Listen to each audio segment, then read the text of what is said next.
15. korda toimub sellel aastal Tartus breigi ja tänavatantsu siis selline suur festival. 300 osalejast koosnev armee läheb lavale, 18 riiki on esindatud täna hommikul siin. Oliver ja Vahur ka, tere hommikust. Mis on see kõige raskem asi, mis sa oskad teha? Kõige raskem asi, minul on omaenda valdkond breigist, nagu Oliver rääkis, et saab kõike teha. Et ma keskendun rohkem ka akrobaatikale, aga sellisele painduvale, et hästi palju painduvaid nagu trikke. Et mõned on need, kes keerlevad hästi palju, mõned painduvad hästi palju, mõned tantsivad rohkem, mõned teevad rohkem samme. Ja meil on siin umbes, ma ei tea, päris 3 meetrit ei ole, eks ju, mingi 2,80 äkki.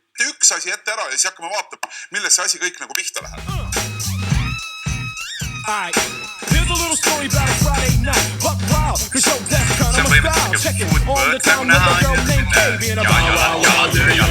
Anyway, I was straight out illin'. Why do I say so? Cause yo, my girl was home chillin'. Fancy restaurant, B&K front, it was called something. I was ready to attack her. Hetkeks muusika vaiksemaks. Said nüüd endal kohe nagu rahulikult vere käima. Mis on see, Vahur ütle, mis on see, mille pealt see asi nagu algab? Mis need esimesed liigutused võiksid olla?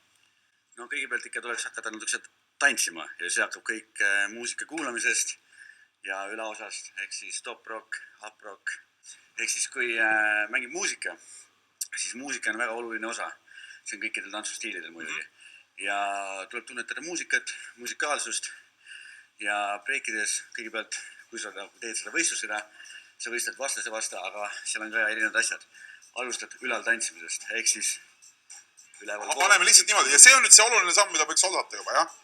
Tulge Connectorsi mehed, ärge istuge ka seal käed sülesi sama. Tulge proovime järgi, vaatame, kuidas heavy mehed. Heavy meets täna hommikul break. Tulge, sa ärge istu seal, ma nägin, et sa esined küll. Nii, teeme järgi, proovime nii. Mis see esimene liigutus on? Te näete esimest korda elus nii Connectors. Oskavad üleval, oskavad töötada küll juba, ma näen. Nii, aga pane nüüd jalad ka tööle, Vahur. Näite, mida jalad peavad meil tegema. Nii, jalaga ette. Ma panin juba vale jalaga. Nii. Hopp. Jälle uuesti ette, see sama jalg. Nii.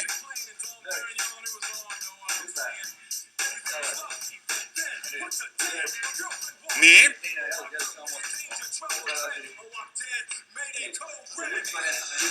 See oli Indian step, nii. No vaat sa ütled, et see on lihtsam samm, aga Connectorsi meestel juhe praegu reconnectib praegu selle peal. Nii, aga proovime nüüd seda mahaminemise asja ka. Mis see esimene nagu mahaminemise liigutus on? Teeme kergema. Nii. Nii. Põlveopp, kes on käinud põlveopil, need ei tee. Lepime selle kokku. No kuule, kui me siin jälgime seda tantsu ja seda õppimist siin praegu, Oliver, ütle seda, kui kaua need mehed, teie jätkake, kui kaua need mehed, kes lavale tulevad, kaua nemad õppinud on? 15 aastat vabalt. 15 aastat kindlasti. See on asi, mida kus ikkagi ka aastatega see meisterlikkus väga kasvab. Kahtlemata, et see esimese enamus harjutusi, mis praegu näitab, need on sellised nagu lihtsad, aga väga paljud harjutused on ikkagi sellised, mis on nõuavad väga pikka nagu treeningut.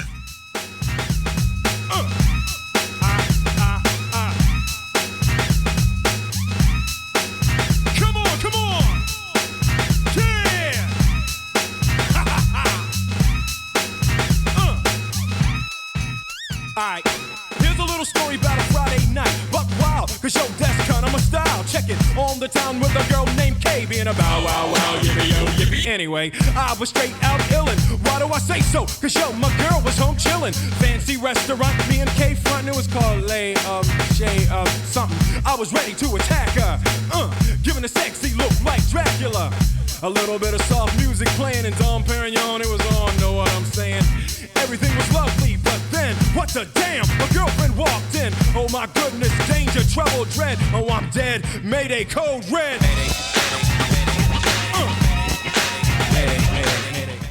Me jääme siin tantsima, me jääme harjutama ja võib-olla lendame ise ka Connectorsiga peale võistlustele, vaatame, kuidas see asi täpselt välja kujuneb. Igal juhul on selge see, et praegu 8:30 on aeg uudisteks.